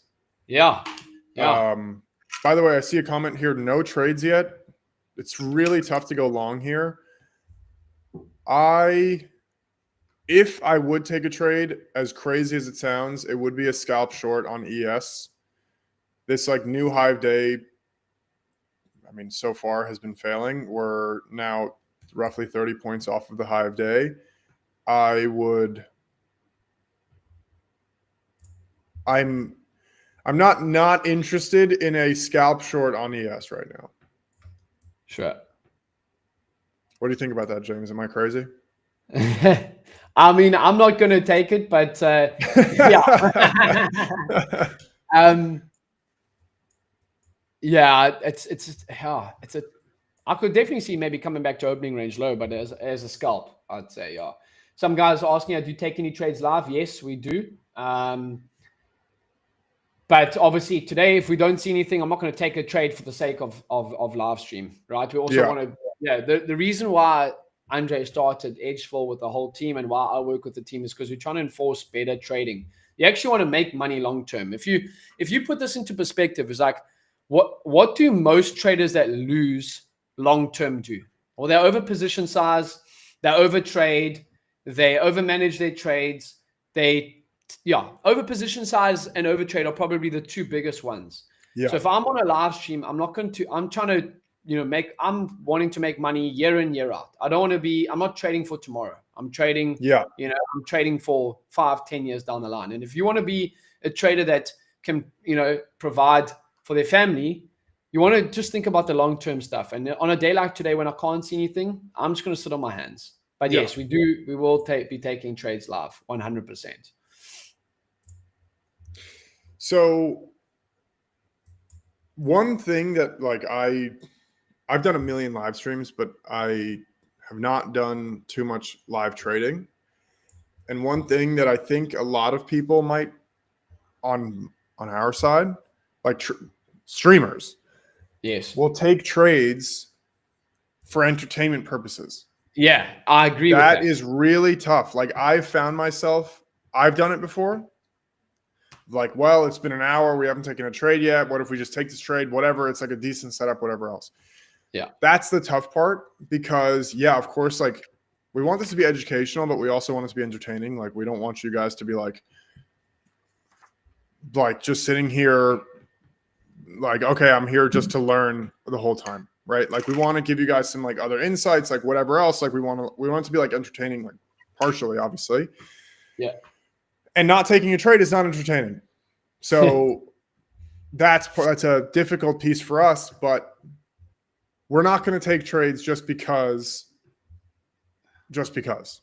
Yeah. Right. Like that's just not going to, we're not going to do that. But James, still, you don't think this scalp short on ES is Dude, it's been bouncing from that level a lot. But I agree with that. Like a lot of streamers nowadays, they take trades because obviously taking a trade live, winning or losing can be entertaining. But I mean, from the benefit of that, I'm not too sure how much you can get at times because it might not lead to solid trading results, long term. So, yeah.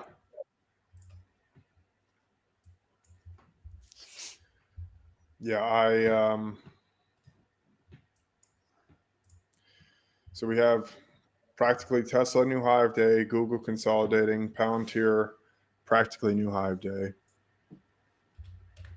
Yeah. Seamus Tate, you not taking trade is educational and very helpful. Perfect. I'm very happy about that. That's what we're doing right now is we're just sitting here kind of looking at the charts. And what's nice too is that we also have two different opinions here, right? We're not gonna let's open. Actually, we're a few minutes into our first hour. Let's open up our our screener here for a second. So again, just so anyone who's new watching, the screener, I recommend the daily bias template here. I like to have 16 tickers: Apple, Amazon, Microsoft, Meta, NVIDIA, Tesla. I'll just keep scrolling here to determine what my bias is for these tickers, right? So here, IB practically has not broken yet across the board. IB by rejection, super bullish. Just so you guys know, IB by rejection is a fantastic report. Let me take off my orb now. Yeah. Put on my IB. Okay. So IB has not broken yet, but the IB by rejection is telling us that we can expect price to break the IB high first. So why is that? James, you still hate this short? Not a fan. I'm not a fan. Okay. I'm only saying it's a scalp, by the way. For anyone who's listening. Yeah, if you want opening range scalp. low, maybe. No, I would say even orb low is too far. Yeah. I would say orb low is way too far. But even to the midpoint of the orb or the structure low here. Again, this does not mean that I'm taking this trade. I'm not saying that you should take this trade. It is a scalp short is what I'm looking at. I see that ES is weaker. That's why I'm calling it out. I'm asking a friend and a great trader about his opinion on it. He doesn't like it.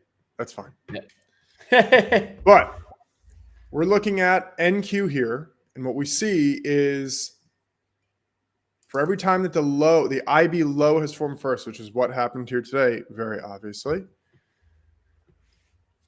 80% of the time, the first break of the IB is to the high side. And by the way, we're getting a little bit of a sell-off here. See, now I'd have to see what happens at this level here, because look how many times we've bounced off of it.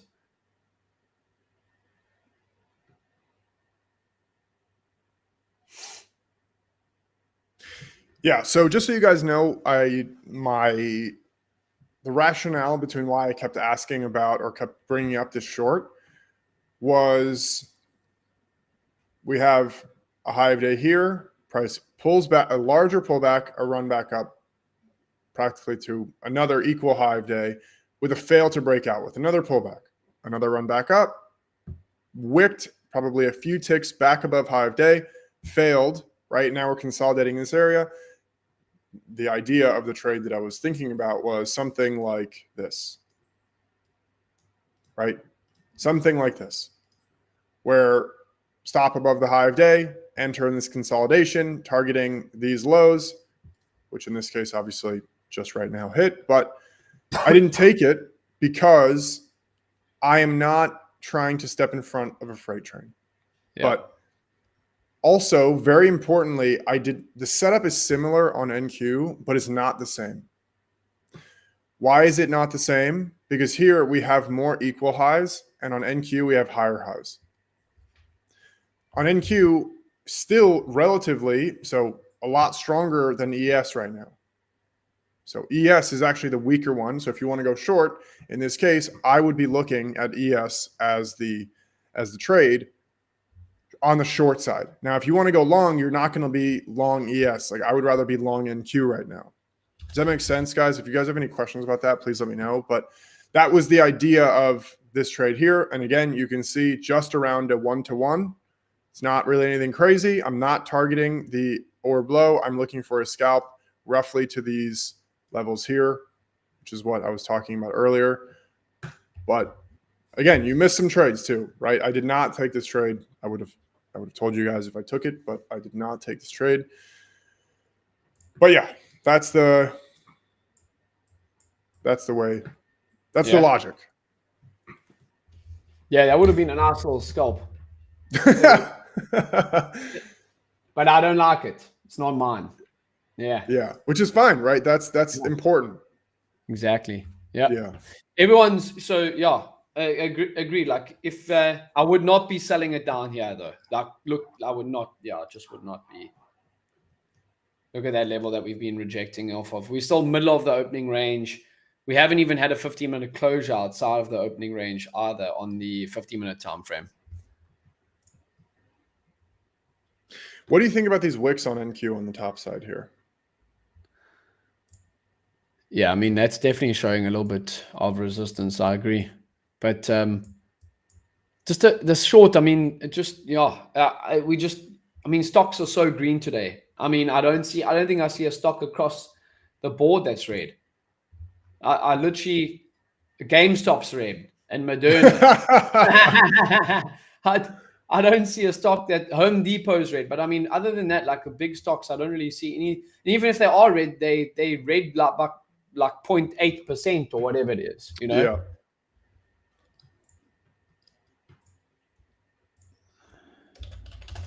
Yeah, so now we have now zooming out a little bit. Let's zoom out a little bit. Let's not look at the scalps and lower time frames. But we have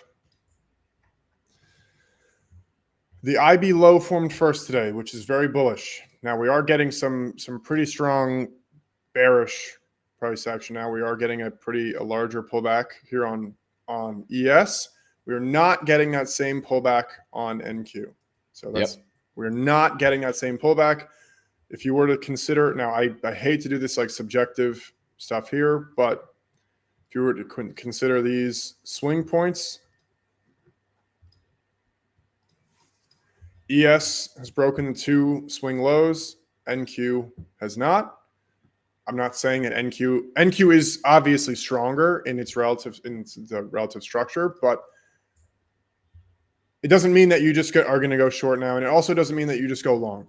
Right now, personally, I'm not too big of a fan of the way that this price action is forming, which is unfortunate because it's just unfortunate. Like that's like, if I would obviously prefer to be taking a trade right now, but what we see is overall on our screener, the price action across all stocks, so including all of our tickers here, is 60% bullish. So 60% bullish, 23% bearish, 16% neutral. We're still waiting for primarily the break of the IB, which could flip this, which could shift our bias to be a little bit more neutral than bullish here. Now, obviously, previous day's range report is driving a lot of the green price action, IB buy rejection. Again, massive bullish price action. And then we have opening candle continuation. Obviously, another massively bullish price action, or I keep saying price action, bias. And then IB standard is the one that's still left to be formed, right? We're still waiting for a break of the IB. That has not happened yet, but we are getting a larger sell-off here. And just show them where you can find that on the edgeful website, that screener, for those that have edgeful but not too sure where to find it. I do speak about it on my live streams, but just, Yeah. So right over here in the sidebar, you can see the sidebar opens and closes on the screener. You click over here, you go to all, and then now we have our screener. So you can see right over here. We have 16 stocks in here, or 16 stocks and futures in here. And then we have our daily bias template. The daily bias template will automatically change each of these 4 reports for you. Makes your life a lot easier. But yeah, these levels here, overall, the price action should be bullish. You do need to be a little bit more patient today with your entries, with your stops. Widen your stops today. There's a lot of consolidation, a lot of choppy price action. So just be careful. Yeah, look at this. Still holding up here on ES. Look at that. See why? I'll pull off my screen one sec. Yeah. So what I was saying, if you just go down to the lower time frames as well, so let's go to like a 1 minute. Look how we've been just trading. We are actually now underneath a New York session open view app like this, which is that blue one. But we are still trading above the overnight and also still inside middle of the range, basically opening range highs here, opening range lows down here. So these trades for me personally are not my most popular trades for me to take. I'd rather look to short, on a day that's, for example, let's go to Friday. I think that would be quite a good day to explain. But basically, if you're looking for shorts, you want to be looking for shorts, something like this, where I actually scalped long off that opening range low, if you remember from Friday's stream. But basically, if you're looking for a short, maybe a short underneath, see how we're underneath that opening range low and we're bouncing off of it. And then you could be looking for like quick scalp short there. I actually took a long once we got back inside the range and ended up closing on the highs. So that was a nice end to the Friday for me, that side. But you want to be trading where you have good levels to trade off of. Right now, we're in sitting middle of the range. The price action's been super boring at the moment. I'd rather just save my trading for another day that's better suited to my style.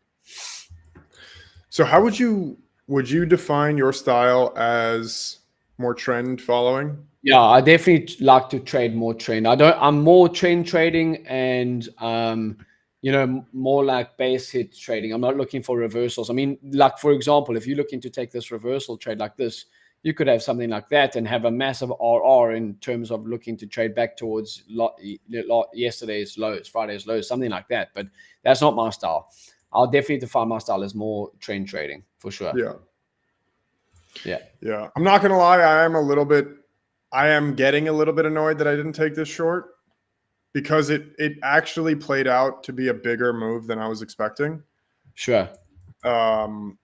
I was expecting, so this, just so you guys know, the short that I was looking at was like something along, I'm gonna like plot it back in hindsight, like, which you guys can rewind, you guys can obviously scroll back and see, but I was saying shorts here, if NQ makes a new high of day and fails, ES fails this high of day, I would look to short to target this area right here.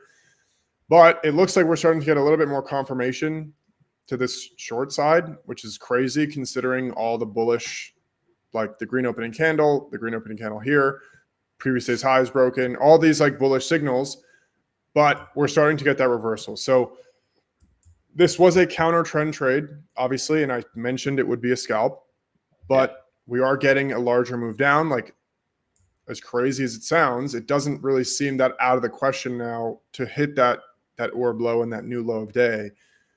But now again, my entry's gone. Like I can't take this trade now. Even on this bounce up, if it had bounced up a little bit higher and then consolidated here, I would have been more interested in taking a short. Same thing goes for NQ over here, but ES, in my opinion, was the weaker one. And it's obviously still in relative terms much weaker than NQ. But yeah, nothing we can do here now. Yeah. Again, so every single Monday and Friday, 9 to 11 a.m. Eastern time. So we'll wrap up here in the next 5 to 10 minutes. But 9 a.m. to 11 a.m. Eastern time every Monday and Friday. So we'll see you guys again on Friday. Make sure to tune in and come with your questions.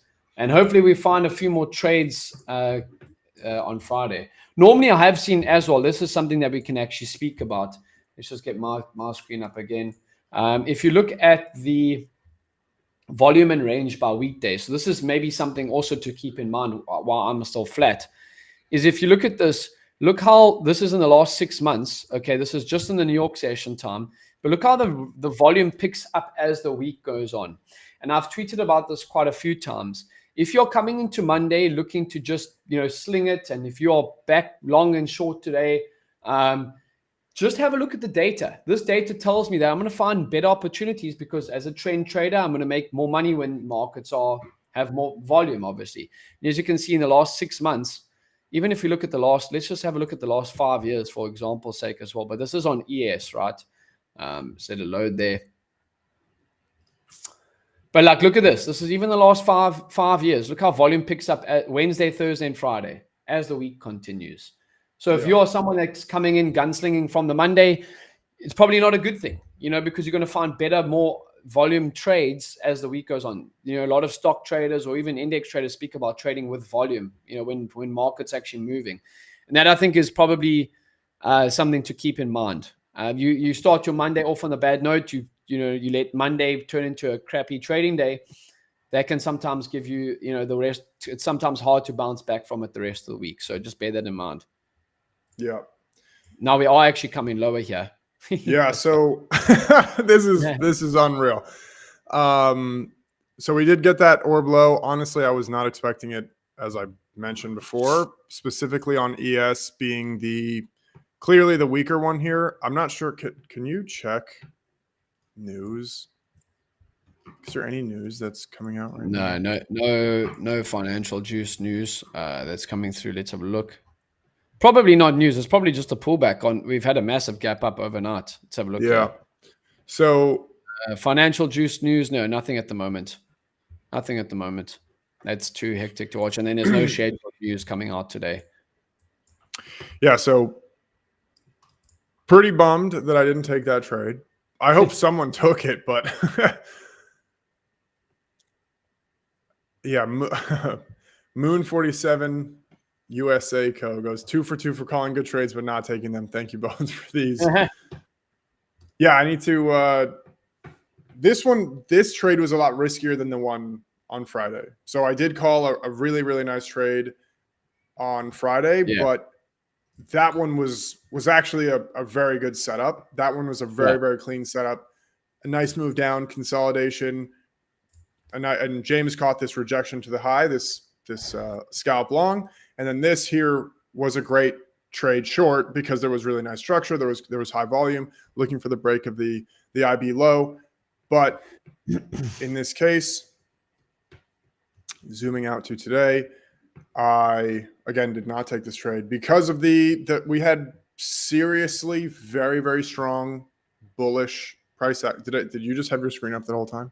Yeah, I've got yours up now. Great. Okay, so I'll just switch back over here one sec. So again, I'll just zoom in for a second. The trade short Friday was actually a very, very high quality setup because there was the red opening candle, break of previous day's low, obviously here. Higher volume, cleaner price action here. So a nice move down, consolidation to the top side, another move down. The IB forms roughly over here. And now we have the high form first. We have a break of previous day's low. We have a red opening candle. Now we're targeting a break of the IB low first. This trade was a much higher quality trade, in my opinion, than this one here. Because of all the bullish factors that played out here on this day, break of previous day's high, green opening candle. We got the break of the IB low today, but in this case, this was a much more counter trend than the NQ trade on Friday. So you also should be able to determine the quality of the trade, which is very, very, very subjective, obviously. But the quality of the trade, you need to understand the context a little bit more too around the environment that you're trading in. So I was talking about shorts here at the high of day on a day where there's a giant gap up on Catalyst news, which was obviously the stuff with the government shutdown, whatever else with the tariff dividends.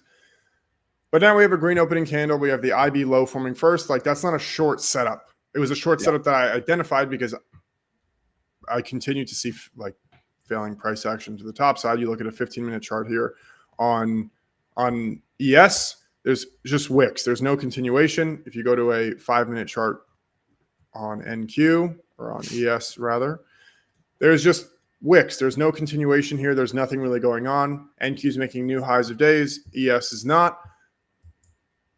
ES is obviously the weaker one here. I'm looking to short ES. If I wanted to go long, I would have gone long NQ. That's the way that I would think about it.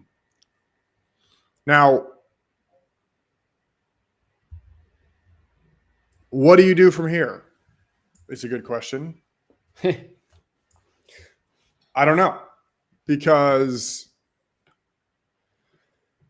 we do have pretty bullish bias here overall, but if everything starts to sell off, I don't know. I'm personally not interested in shorts anymore because we just had a 30-point move on ES and a 130-point move on NQ to the downside in 20 minutes. Yeah, I think it actually could be a good potential location to buy today. Off of the orb low, or off of the orb low. Correct.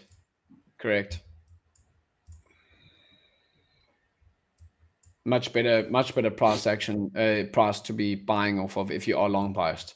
But let's see how we hold up here. If we continue sliding, whatever. I'm still, as long as we hold above 800, I'm still going to be interested in more longs on ES 6800.